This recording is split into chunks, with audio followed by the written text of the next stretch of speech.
Poème numéro 47, Sniper. Omnipotent, comme un dieu courroucé, il brandit haut la foudre dans sa main qui frappera mortellement impurs et mécréants en bloc condamnés.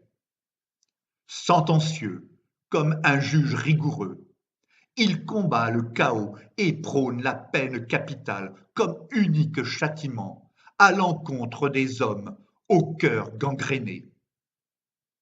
Impassible, comme le bras du bourreau, il ne tremble jamais quand il lève vers le ciel, au-dessus du billot, la hache, pour sectionner d'un coup le cou du supplicié. Efficace, comme la consigne verbale donnée à une milice armée. Il remplit sa mission par tout temps avec brio et panache, refusant les honneurs, bien qu'ils soient appréciés. Patient, comme le croque-mort flegmatique, il attend, circonspect, le noir fourgon où gît, déjà froid, son cadavre du jour, seul à donner tout son sens au macabre métier. Oui, voilà les 5 qualités de ce simple soldat à l'inconcevable aspect. Allongé sur le sol, le doigt à la gâchette, compte à rebours commencé, il s'apprête à tirer, tueur sans pitié. Quasi indétectable dans ses vêtements kakis fondus dans le sable, l'œil à son viseur, l'attention soutenue, la carabine chargée, il attend, tapi comme un reptile, ce bref instant où, las de toujours se battre, l'adversaire patenté et sa conjointe affable, dans le fleuve viendront, en se cesser le feu, s'immerger, rieurs et insouciants, pour profiter du beau temps. Combattant de l'ombre, il est tant entraîné qu'il peut rester des heures sans bouger, à penser objectif, malgré l'accablante fournaise, le corps statufié, en sueur, exempt de tremblements, jusqu'à ce qu'apparaisse, libéré le croit-il des violences et des heurts, dans l'axe virtuel de sa ligne de mire, pas toujours très à l'aise, celui choisi qu'il doit abattre sur ordre, si lâchement d'une balle en pleine tête, calibre 12, qu'il la fera tout à coup exploser. Justement, le voilà, en sursis, son mâle gibier d'aujourd'hui. Malgré un siège interminable, conscient des périls, il prétend naïvement voler sa part de bonheur, tout contre la seule qui ait osé suivre ce militaire jusqu'au boutiste traqué, mais indéfectible appui, tant, dans leur intimité, sa bonté rend son cœur fébrile. Ils marchent à une allure tranquille, enlacés et leur âme légère, et voudraient, par la grâce des regards et des mots conjurer, cette guerre exécrable, synonyme d'horribles champs de ruines trop nombreux.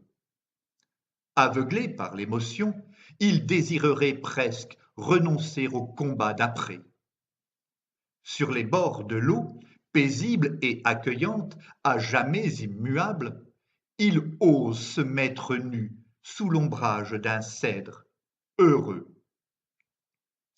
Ils ont fermé les yeux et ne songent plus à rien par leur brûlante passion happée, sinon à s'embrasser, s'effleurer, se choyer, se confier, ivres de s'aimer. Quel envoûtant silence, inviolable, rien ne bruit alentour. L'espoir les galvanise, naïfs amoureux, ils croient en l'impossible, vivre en paix.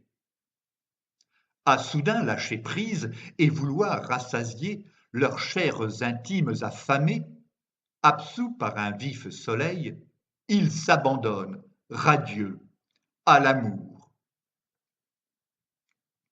Couché sur son épouse, offerte comme jamais, son sexe dans ses entrailles, sentant l'orgasme poindre, il voulait revoir les beautés de ce monde tout autour pour jouir de l'éclatante lumière du ciel aux couleurs de la vie. Quand un point scintillant, très loin à l'horizon, l'éblouit de mille feux. Au courant, sûr d'avoir repéré les reflets d'un fusil à lunettes prêt à jouer un sale tour, s'enfuir devint son idée fixe, seul gage d'une éventuelle survie. Mais il était trop tard. À peine eut-il le temps de se ressaisir pour maîtriser sa peur indicible qu'un unique coup de feu redouté, lointain et percutant, retentit. Et sa tête éclatée de Marie, sous l'impact du mortel projectile, chut sur la poitrine au teint de lait de sa femme, toute maculée de sang. Prise de terreur, poussant un cri d'horreur, elle rejetait son corps inerte, défiguré, anéanti, privé de l'être aimé et brisé d'entrevoir tous leurs rêves déchus. Plus loin, au sommet d'une colline rocailleuse, le visage impavide, dénué de repentir, pressé de déquerpir, mais nullement affolé, un quidam rangeait son attirail et démontait son arme, sa besogne achevée, son devoir accompli. Qu'importe qu'il perçût vaguement un appel déchirant, il avait appris à ne rien sentir, à n'être qu'un tireur embusqué, tenu pour sa cause de rester sur les rails. Car obéir à l'ordre d'assassiner chaque jour ne doit pas faire un pli. Quel auxiliaire avait sévi là-haut, à ce point diabolique qu'il puisse tuer de sang-froid? De quelque bord qu'il vînt, savoir n'arrangerait rien, car nous sommes ainsi faits qu'endoctrinés très tôt, il pourrait formater, sortir des rangs de Tsahal comme de ceux du Hamas. À la guerre, il y a tant de souffrances, de morts par charroi, que, dans chacun des camps, se portent toujours volontaires de ces gars en effet, fiers de s'initier au secret d'un art trouble, experts en dernier râle.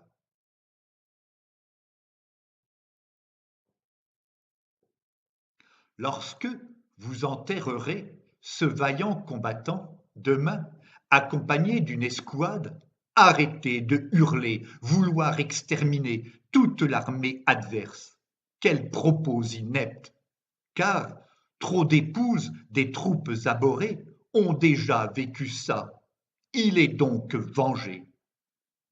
Si vous voulez vous battre pour une juste cause, la fin de ce conflit, partez en croisade, mais contre vos dirigeants aux visions délirantes et vos convictions aux préceptes sectaires. Elles obscurcissent votre raison et empêchent les esprits de changer. On n'instaure une vraie paix qu'avec son pire ennemi, dont il faut accepter le droit à exister.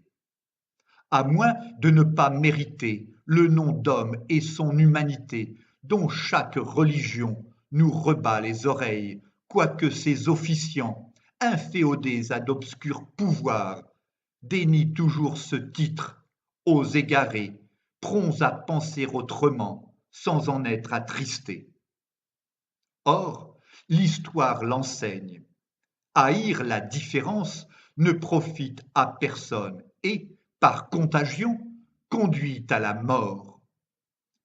Retrouvons-nous confiants à la même table pour s'asseoir, et comportons-nous en compagnons tels des apôtres, horrifiés d'avoir été si longtemps dans le rejet de l'autre.